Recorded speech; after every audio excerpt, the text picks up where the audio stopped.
Alam niyo po, madugo tong usapin na to. Tapos ako nga po ay napagbibintangan na DDS na daw ako dahil dinidiscuss ko tong issue na to. Alam niyo po, ako ay walang kulay. Alam ni Kong Sid na ako ay nananawagan din at sumusuporta sa impeachment ni VP Sara. Pero ito pong usapin na to ay usapin ng budget. At kailangan, natutuwa nga ako na mas marami ng Pilipino ngayon ang interesado sa usapin ng budget. So wag po nating lagyan ng kulay. Kasi pinipresenta po natin dito ang facts at importanteng malaman ng tao kung ano ang tunay na nangyayari sa budget ng bayan at kung ano itong proseso ng budgeting. Dahil kung tayo po ay didikit lamang sa isang kulay at papayagan natin na masira at mabastardize yung mga ganitong proseso, ay magiging paulit-ulit lang ang korupsyon sa gobyerno. So isang tabi po natin ang ating mga kulay. Pag-usapan natin kung ano ang tunay na problema nitong budget na to dahil ito ay tax na binabayad natin. Okay? So makinig po tayo. Sige po, Kong Sid. The budget is the lifeblood of our nation, no? Kung ano man yung mga plano, ano yung mga dreams natin, i-convert mo yun into figures. So yun yung ating plano, doon i-convert sa figures para ma-implement. Well, na-touch ko na rin ng konti yung earmark revenues. Earmark revenues, ginalaw yung PhilHealth. You know, that came from Sin-Tax law, which we passed in 2012, which says 80% of the excise tax on alcohol and tobacco will go to 80% will go to universal healthcare. Yun yung nakalagay sa health insurance nung mga indirect beneficiaries sa PhilHealth that affects 25 million at saka tinanggal nila yon. Hindi lang yon yung DSWD 4-piece tinanggalan ng 50 billion. Well, dapat huwag tayong magkamali diyan kasi kung ikaw ay isang totoong ekonomista at you really care for the country, you look forward to long-term development financing of our country. We address economic development and anti-poverty measures, no? Kasi yung 4-piece naman is an anti-poverty program. Like in line with the PhilHealth kasi kailangan mo ng malusog na population, no? Actually, kausap ko nga po yung mga ibang 4-piece recipient ngayon at hindi na, mukhang nababawasan na at hindi na sila nababawasan na. May mga waiting list pa tayo dapat. Yes. How can you reduce poverty na ang ating roadmap sana by 2028, single digit na lang ang ating poverty rate. So, that was supposed to be the social compact of the admin 2028, no? So, itouch ko lang yan kasi dapat may malasakit sana yung gumagawa ng budget. No, let's not be opportunists but real economists, no, nagpaplano sa bayan. So balik ako sa tanong mo doon sa nakikita ko na blank items. So as I was looking into those earmark revenues, ginalaw pa pati yung special account in the general fund. So while habang nagre-research ako, sabi ko, ang gulo-gulo nito. Binalikan ko, I tried to work back. Sabi ko, paano ba to? So, alam mo naman, matagal ako sa Committee on Appropriations noon. Bago akong chairman, dumaan talaga ako sa proseso, naging vice chairman ako. So I really went into the rudiments of budgeting. Saka nagdi-defend talaga ako noon. When I was chairman, nagdi-defend talaga ako, nag-aaral ako. It's a continuing learning process. So sabi ko, balikan ko kaya yung BICAM report. Hinanap ko. Mahirap hanapin yung BICAM report. Wala sa DBM website, wala sa Senate website, wala din sa House website. So saan yun nakuha, Kong Sid, itong... Sa emails. Kasi pinadala sa mga congressman. Pinadala sa mga email kasi yung mga agenda at saka yung important documents everyday nagpapadala ang secretariat noon.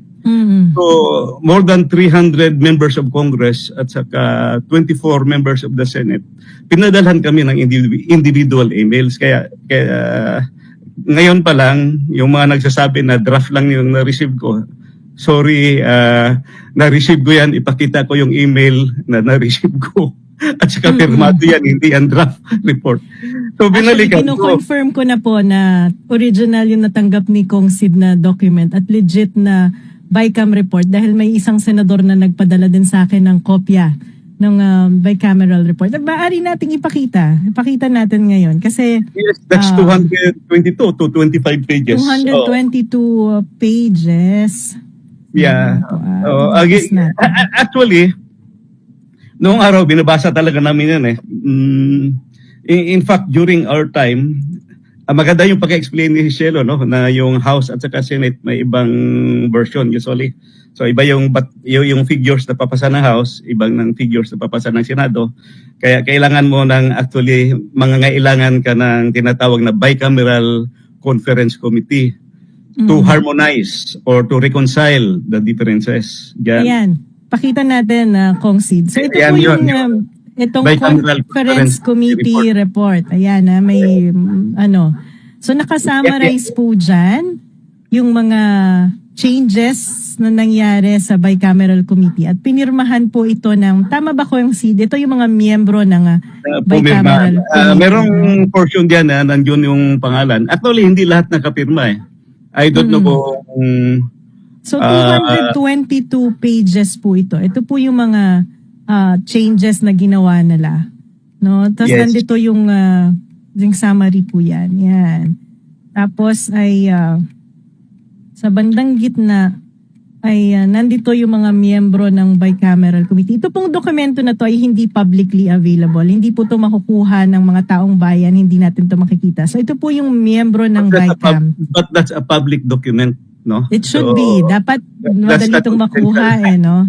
Pero tinatago ito So ayan po, si Senator Grace po ang chairman ng Senate at si Congressman Zaldico ang chairperson ng House of Representatives. At ito yung mga miyembro. Ayan po, si Senator Pia Cayetano ay hindi pumirma. Senator Bongo, Congressman Asidre hindi rin pumirma. Senator Legarda, Congressman Neptali Gonzales, Senator Risa Hontivero, Senator Amy Marcos ay hindi pumirma. Congressman Madrona, Congressman Duavit, and Senator Coco Pimentel. yung mga hindi pumirma, yes. Oo. Yes. So if you go down, baba ka lang ng konti, SP11, page SP11, makita mo na yun na merong blanco agad. Tingin ko lang, na-shock na kagad ako na may blanco eh. SP11. Page SP11. Yan, ito. Department of Agriculture. Yan, nakita mo may blanco na.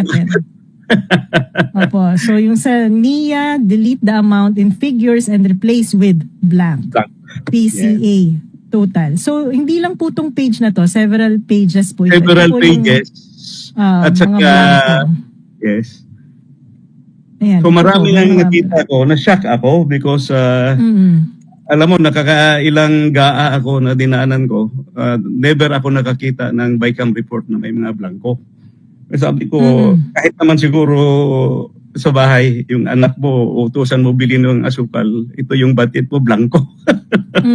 Kung Sid, paki-explain po, gaano kahalaga itong committee BICAM report? At ano yung relasyon nito dun sa GAA na pinirmahan ng presidente? Actually, yung BICAM report, dahil iba yung version ng House, iba yung version ng Senate, kailangan i-reconcile mo yan. At saka yung reconciled figure mo, yung final na lumabas na BICAM report, page by page, item by item, line by line, yun ang lalabas dapat sa GAA. So ang question ngayon, bakit may figures lumabas sa GAA? So kasi, halimbawa, itong committee report na to ang magiging basihan sa pagbuo ng third version na bill, yung GAB, no? 3. General, GAA na talaga, GAA. Kasi, General Appropriations Act, kasi final na pala eh. Tama. Yes. So ito na yung last. At hindi po yan pwedeng baguhin ng House at Senate. A-approve na lang nila. Kasi kung babaguhin uli yan ng House or ng Senate, babalik na naman uli dapat sa BICAM. Kasi dapat parehas na nga po eh. Dahil na-reconcile na sa BICAM. May proseso pa. After ma-approve ng Bicameral Conference Committee, babalik ka sa plenary. paparatify mo sa both houses. So, i-approve ng House, i-approve sa Senate, yung bicameral conference committee Correct. report. So, So, hindi sila pwedeng mag-ratify ng magkaibang dokumento. Kaya ang pagbabasihan nila Yes. Oo. ay yung pinroduce ng bicameral committee report. Diba? So, ngayon, pag pinasa na yan, na-ratify na ng House at Senate, yan na yung nagiging GAA at yan yung pinapirmahan sa presidente. Yes, yung BICAM committee report na yan ang maging basis ng enrolled bill, yung final na bill na pipirmahan ng speaker, ng Senate President, then pipirmahan ng presidente. Correct. So, it's very, very highly questionable kung bakit nagkaroon ng blanco at bakit nagkapirmahan ng blanco. At saka kung bakit naratify ang blanco. At kung paano nagkaroon ng figures doon sa GAA na meron namang blanco doon sa... So somewhere, somehow, in between the BICAM at saka before the signing, may nag-fill up. So yun yung malaking tanong. So yeah, whoever filled this up has no legislative authority already kasi tapos na yung budget eh. Correct. Oo. So, at kailangan na finalize ang lahat ng item na yun sa BICAM. Kasi hindi mo pwedeng dagdagan, hindi mo pwedeng baguhin yung pinroduce ng BICAM kasi nga, nire-reconcile na niya yung differences between the House and the Senate. Saka first time in history nangyari ito na iniwan na may bakante, na may blanco. Wala akong maalala talaga. That's why very important yung basic knowledge on budgeting talaga sa mga BICAM members, lalo na yung chairman. Oo, na alam nila yung basic policies. Yung number one, yung constitutionality. Number one, yung education. Dapat man lang na-check, no? May na-check man lang. Second, number two, leave no blanks. Paano yes, yun? yes. Saka noong araw, Shelo, hindi ka magkamali eh. Kasi inabutan ko at during my time, ganitong ginagawa namin. Yung House version, meron kaming summary.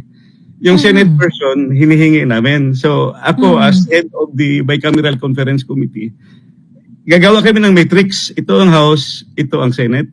Then what's the difference? Then one by one, let us reconcile the difference. So hindi pwede mong magkamali, hindi mo magkamali. Ito, nagdududa ko, gumawa talaga sila ng another version. Naging third chamber talaga. Walang reconciliation. Dumiretso na ng budget. So, maraming madidemoralize or this is a bad example for those employees who are working hard. Dumaan ka sa gobyerno, di ba? Yung mga empleyado, nagpipresentar yan. Merong DBCC, merong NEDA, merong DBM hearing, tapos bibigyan ka pa ng ceiling, tapos pagdating sa house, mag-second reading ka pa, pipila kayo, walang tulugan, maghihintay ng time nyo, tapos questionin ka pa. Expected naman na yan kasi madaming questions. Tapos pagdating sa final pala, baliwalain lang. Ayun, Kung ano yung masasabi nyo, yung sinasabi na draft lang naman daw tong ipinapakita nyo. Draft committee report. Hindi daw to yung final committee report ng BICAM. Narinig ko yan, pero sabi ko, huwag na kayong magparusot. Nahuli na kayo. Paano siyang naging draft? Pirmado na siya. It can never be a draft because pirmado. At saka, you presented that to us, although I was absent, that I was here in Davao, I saw the BICAM, you presented that before the ratification. That means that was, you asked the votes of the congressmen and the senators to ratify. So, imposible maging draft yan. So, yung bill po ba na ito ay itong committee report na to ay na-circulate sa mga congressman at senador bago nagbotohan? Ano po yung date ng email sa inyo? Napansin niyo? First meeting nila, gi-assign sa chairman and ng House at ng Senate, which usually is the practice. Pero during sa time namin, nagmi-meeting kami yung House panel, nagmi-meeting ako sa aking BICAM members. Yung Senate panel, nagmi-meeting din yun sila sa kanila. So we compare notes. Then pagdating sa last day, supposedly pirmahan na lang, no? Titingnan doon. So I think that's what happened. Pag-approve, pirma agad. Kaya lang, hindi nga titingnan isa-isa, or whoever is in charge here should have made sure na puno, kompleto. Hindi mo Anong reaction mo dito? Anong reaction mo dito, Kong Sid? Kasi ito yung statement ni Yusek Hope. Ano nga ba yung pangalan nun? Ng DBM.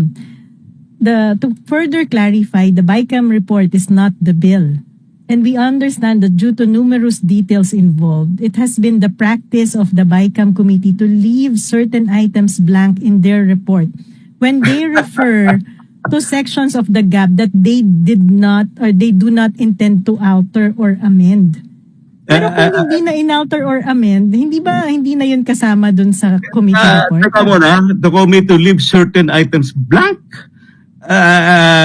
In my time, at saka wala akong maalala na may iniwan kaming blank. Maghanap nga kayo ng mga old BICAM report, ipakita nyo yan.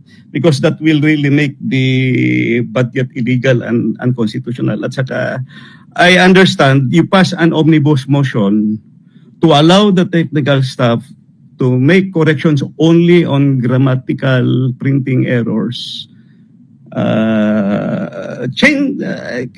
You allow the staff to make changes that doesn't change the meaning. Kung palit yan ng figures, nako, hindi pwede. Ano, Yusek yung nagsabi niyan? Totoong yes, Yusek? si Yusek Hope Libiran ng DBM. Where did you learn your budgeting, ma'am? Yung isang nire-refer na, binanggit nyo rin kasi po, sir. That's a legal document, ma'am. Yung BICAM report mo kasi reconciliation eh. Hindi pwede mag-stand yung House lang, hindi pwede mag-stand yung Senate lang. Dito sa itong omnibus motion, binanggit nyo, may second provision dito. In case of conflict between the conference committee report and the printed copy of the bill, the latter shall prevail. Okay, so sinasabi po na kung may difference, ang but not on a blank item. Not on a blank. Correct. So yan po ay malino nagre-refer kung halimbawa may mga figures na magkakaiba. Mangingibabaw ang bill na pumasa. Kung may difference na figures yan. Yes. Oo, pero ibang usapin kung blanco ang committee report. Kasi hindi po yung difference na nire-reconcile. Ito ay blanco na walang figure.